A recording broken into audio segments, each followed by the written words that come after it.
Hi everyone, welcome to another video. Today we're looking at the timing gears in the cylinder head for the Chrysler Grand Voyager 2.8 2013 to 2014 models. So here it is.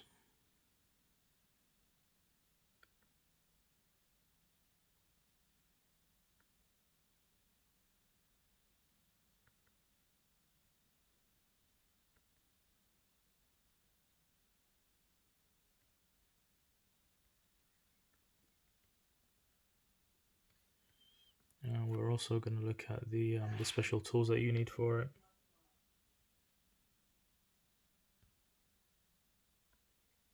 We're going to look at the general precautions.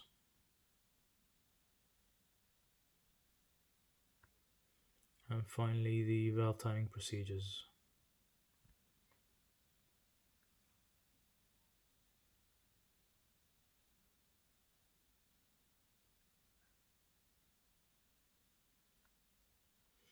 We've already covered the drive belt diagram in another video, so check that out.